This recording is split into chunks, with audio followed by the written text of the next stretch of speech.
sa tingin niyo po paano naapektuhan ang stability ng bansa, security-wise dito sa sa supply ng ating crudo sa bansa? Okay, we're not only talking about economic security but also national security kasi kapag National security. natuloy yung pag yung pakikipag-usap ng Philippines sa China, ay naku wag, ay ayoko. Napag-isip-isip ko that China is a traitor. China will take advantage of us. So, dapat Philippines muna. Dapat maganap na lang ng ibang mapagkukunan. Yung matagal ng bilateral relations, positive, at walang halong pagsuswapang. Why? Because if we're going to sleep with the enemy, then the enemy would devour us, diba? Eventually. Magugupo Yun nga po tayo. yun nga po yung spokesman yun din yung parang kinakatakot ko eh. Kasi I Yeah. know we're in a crisis eh. And a Yeah. lot of economic analysts were saying that the Philippines is on a red flag. Na kung hindi makahanap ang gobyerno ng ibang kukuhaan ng source of crudo and nasa immediate threat na po tayo. And we all Medyo. understand. We all know and we all understand that China is there waiting for the right moment. Yeah. But we cannot And I trust think China easily.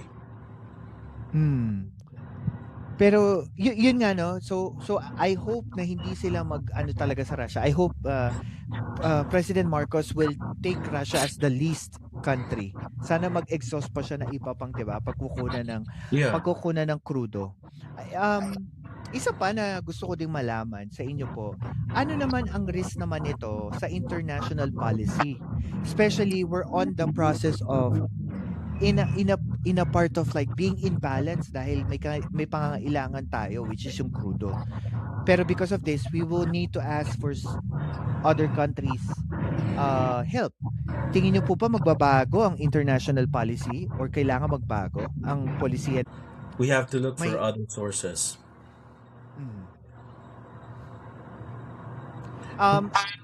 Kung pagdating naman po sa credibility ng ating gobyerno sa kanyang pag-handle ng krisis sa crudo sa ngayon, do you think there is an effect on the credibility of the government?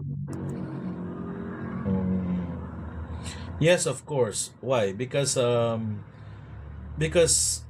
difficult times reveal who we really are. Difficult times reveal how we think, how we respond, and how we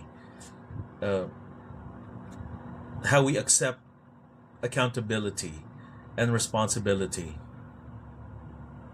And since our president is delivering so far, wala pa naman ako nakikitang mga credibility issues. It's the critics who say na meron siyang credibility issues, but I don't think na meron siya. Unless he does not deliver. Okay, and since nagde-deliver naman si PBBM, he is not reneging on his promises, then all I can say is that there's no credibility issue whatsoever.